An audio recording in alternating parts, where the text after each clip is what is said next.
Good morning, you guys. It's me back again with another important message.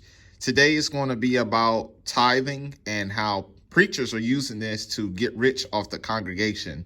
Once again, today's message is going to be about tithing and how preachers are using this doctrine to get rich off the congregation.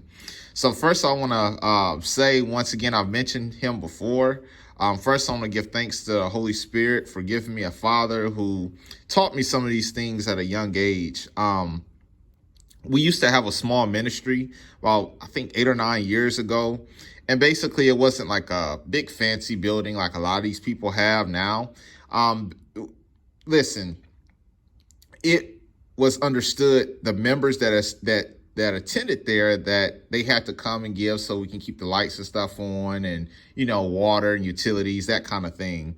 My father also told me too, back in the day when he wasn't aware like he is now, he used to go to some churches, and the deacons, the pastors, the ushers, they will all sit around, and basically, before the doors were open to the public, they would sit around and make friendly bets or kind of joke about how much money they can get across in the congregation today, or they guarantee that they can make over this much amount. And it's just a shame and a disgrace that this is what it's come to.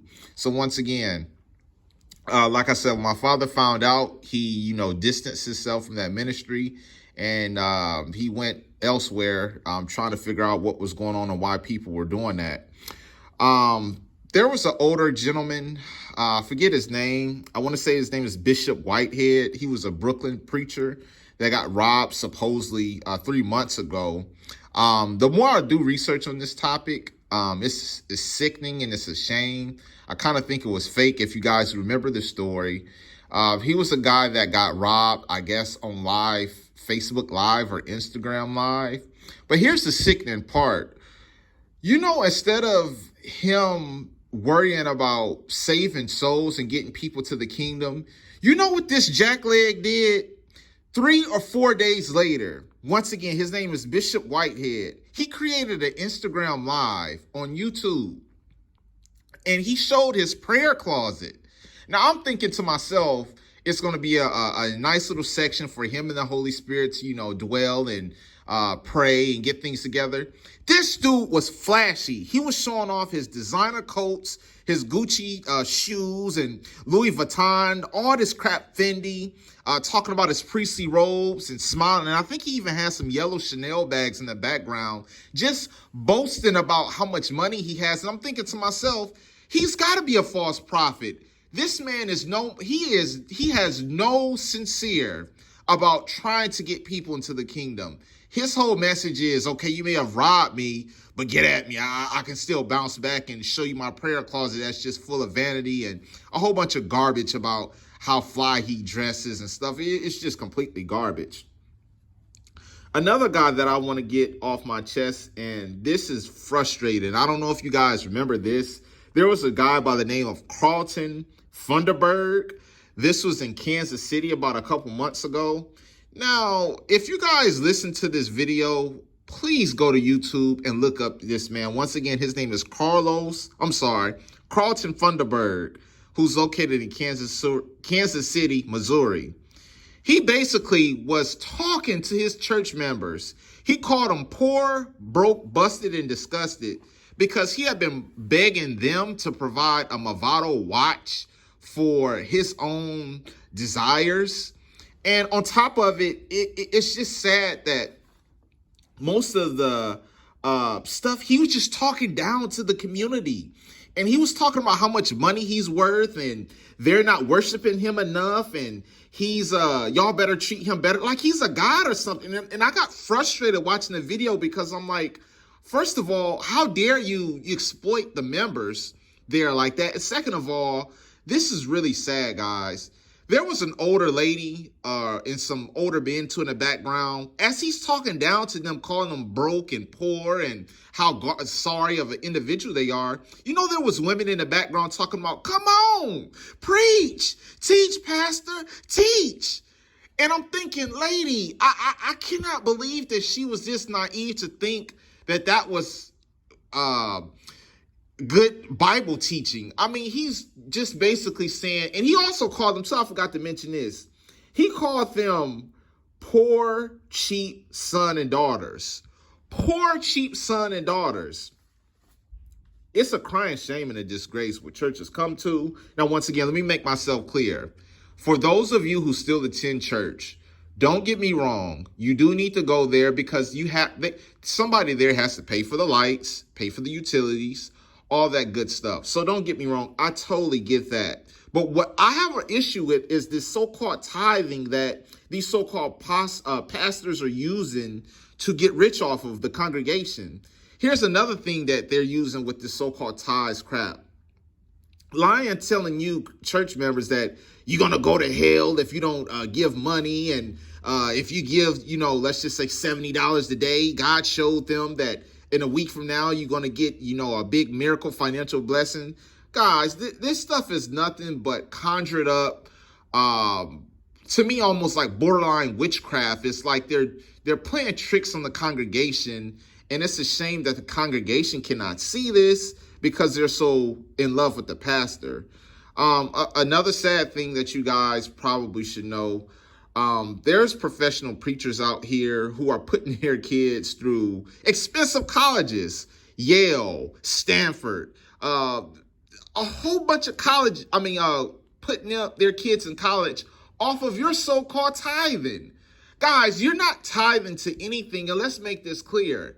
God is not in heaven saying, since Brad or Lorraine didn't give me any money today, I'm going to make her life. God doesn't care about money. He does care about us giving to the homeless. Now, some say, well, I don't trust the homeless. I think they're going to get the money and smoke it up or drink it up in alcohol. That's to each his own. But for the most part, if the person is homeless and you can help, spare them the change. But what I'm also want to get back on, because I got off track quickly, is that these pastors are just all kind of stuff, buying their kids expensive cars. I'm talking about Benzes and taking exquisite vacations to Hawaii and all these big places. And it's like all off the congregation. And here's another sad part too. Now, I know some of us are used to trying to cheat the system or get over. Here's the question. I've seen this with my own two eyes in church. Let's say, for example, there's an older church lady. Her name may be Sarah. She's attended this church for about 20 years.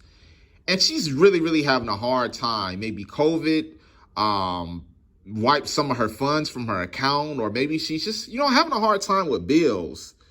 Guys, don't you know I've seen that, for example, this lady Sarah may go to her congregation and say, Preacher Donald, my light bill is about to get cut off, or I need some food for my kids who are out of food, or just something that's legit. This woman has been donating her money for 20 years. And you know what this Preacher Donald is going to say? I'm sorry, Sarah. We're going to pray for you, but I can't do that.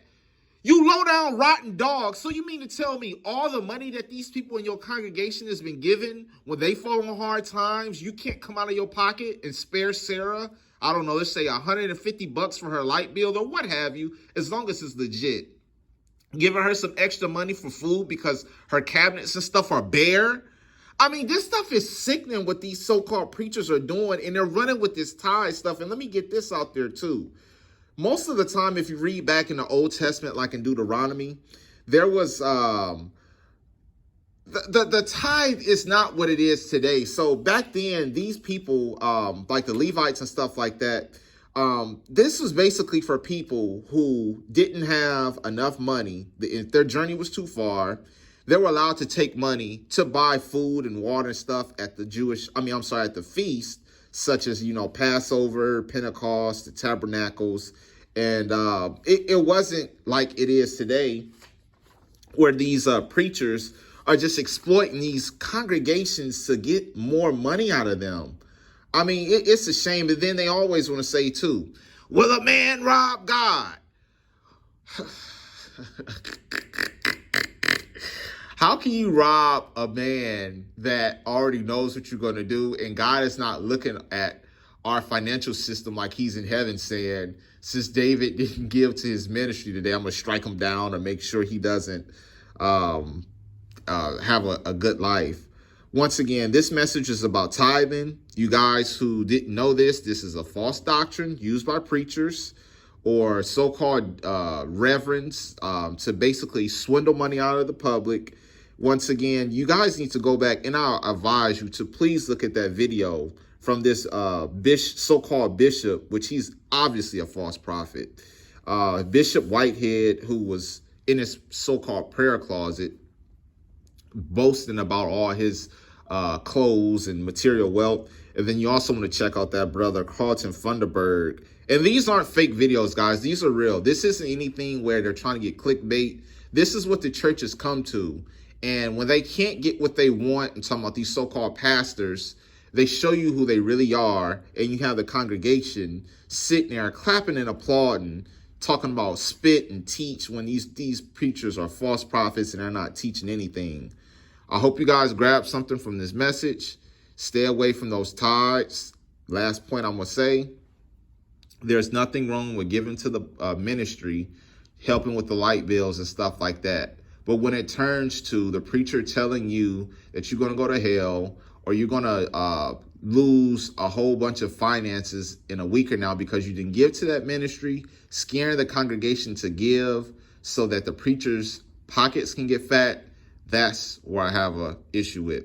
You guys take care. I hope you learned something. Have a fantastic morning.